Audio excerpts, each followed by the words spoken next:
ইহুদি খ্রিস্টানদের সাথে যেন আমাদের সিয়ামটা মিলে না যায়, যেহেতু তারা এই দিনের সম্মানে সিয়াম পালন করে, তাহলে আমরা একটি সিয়াম পালন করি ইহুদি খ্রিস্টানদের সাথে মিলে যাবে। তা আমাদেরকে কি করতে হবে? কয়টি সিয়াম পালন করতে হবে? 2টি সিয়াম। নবীজি বললেন, আমি যদি আগামী বছর বেঁচে থাকি ইনশাআল্লাহ, যদি আল্লাহ চায় তবে 9 তারিখের সিয়ামটিও আমি পালন করব। তাহলে কয়দিন হলো? 9, 10। বলেন কয়টি? 9, 10।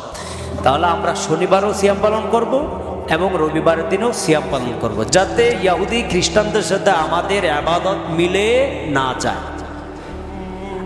মাথা থেকে পা পর্যন্ত সব কিছুই তো মিলছে তাদের সাথে, কিন্তু অন্ততপক্ষে ইবাদতের ক্ষেত্রে আমরা তাদের সাথে সাদৃশ্যতা রাখতে পারি না। এই জন্য আমাদেরকে 9 তারিখটা, যেহেতু আপনারা অলরেডি 9 তারিখ পাচ্ছেন, এই জন্য 9 আর 10 2টা আমরা পালন করব।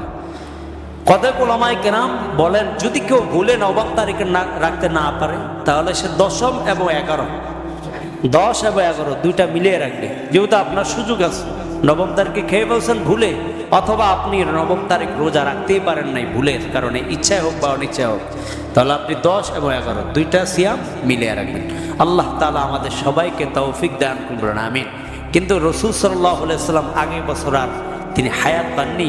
আল্লাহ নবী হাদিসের মধ্যে আসছে, ক্বালা ফালাম ইয়াতিল আমুল মুকবিলু, যে নবীজি আর আগামী বছরটা পায়নি, হাত্তা তুওয়াফিয়া রাসূলুল্লাহ, নবীজি মারা গেছেন, ইন্তেকাল করেছেন। তাহলে আমাদেরকে এক ধরনের আদেশ দিয়ে গেছেন, মৌন সম্মতি দিয়ে গেছেন যে তোমরা 9 এবং 10 2টি সিয়াম পালন করবে, যাতে ইহুদি খ্রিস্টানদের সাথে তোমাদের সিয়াম মিলে না যায়।